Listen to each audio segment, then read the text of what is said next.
All right, so here I am in my office. I just set up all my equipment and whatnot to start my YouTube channel. The first thing I was going to talk about, I just posted this on my Facebook page as well. I thought in this situation I would do a video. I was thinking about the situation we have with our electoral progress or process, and with our present situation.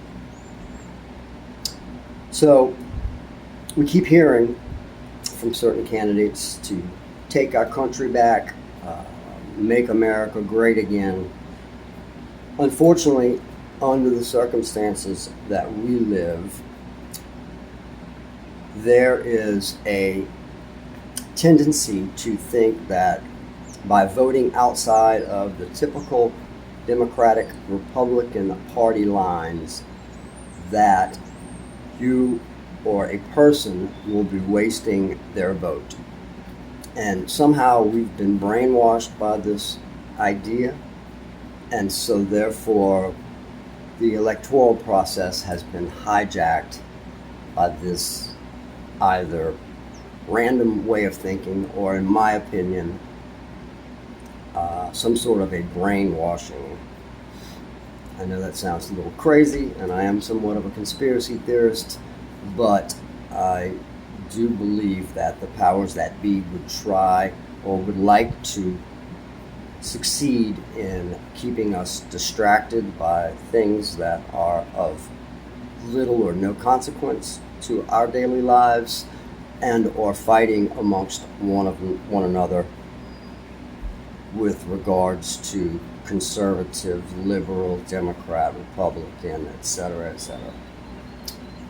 So what I think and feel needs to happen is that we need to truly take back our country by voting outside of those party lines.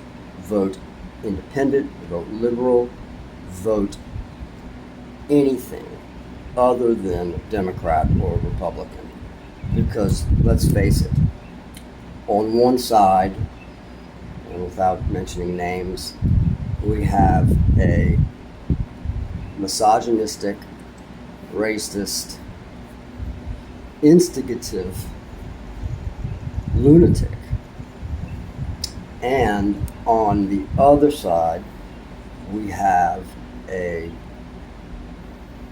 probably good-intentioned person who is clearly losing his mind, which leads us to, if either of those two were in the White House again, who's really running the show? And I mentioned this in my Facebook post, that I truly believe that Ronald Reagan, for one, Bush too, as another one, were certainly not running the government at that point in time. And not that the president has that much control to be able to push a button and make the economy better or worse, because of the amount of red tape and the infighting between the parties. So, once again, I got a little off track, but I think the best thing we can do as a populace to protect ourselves mainly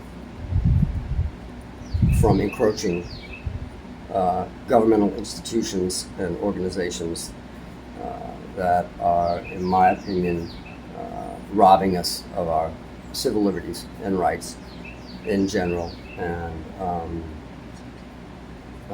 I'm not sure. I feel like things are going to come to a head at some point, possibly not in our lifetime, but at some point. And so I'm basically imploring people to think for themselves, not be swayed by fear tactics, and vote for someone who is not so embedded inside that system that they are totally corrupt.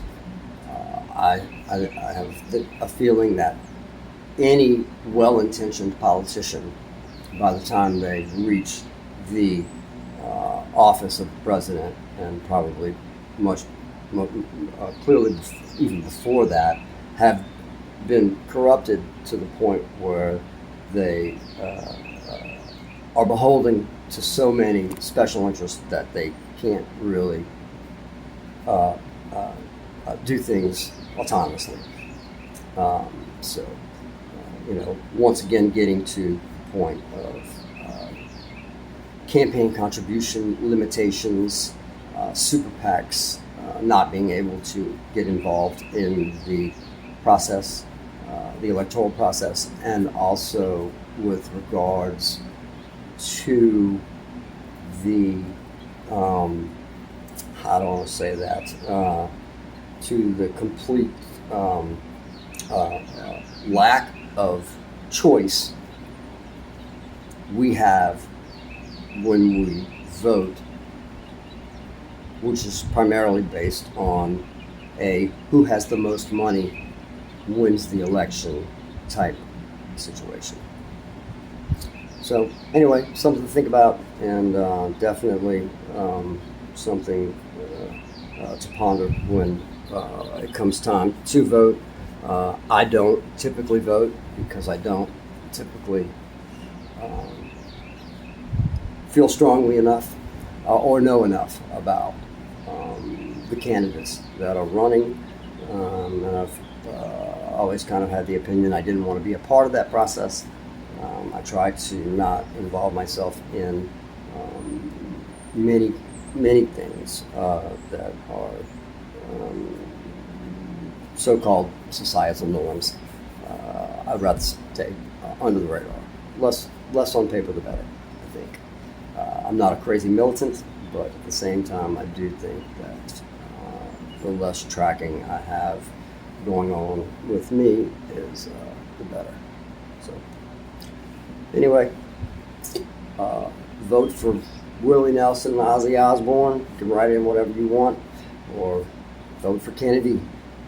He's running as an independent, and maybe we could actually make a statement to the powers that be that we're not gonna just stand for it anymore. We're going to do what Thomas Jefferson intended the Second Amendment to do, which of course is ridiculous now because we don't have Abrams tanks, Black Hawk helicopters, and RPGs. We can't even own automatic weapons, for Christ's sake. So taking back the government by force is ludicrous at this point. So the way, obviously, to succeed in that is by utilizing the electoral process and being aware and involved and standing up for our rights. All right. If you watch this, cool. If not, cool.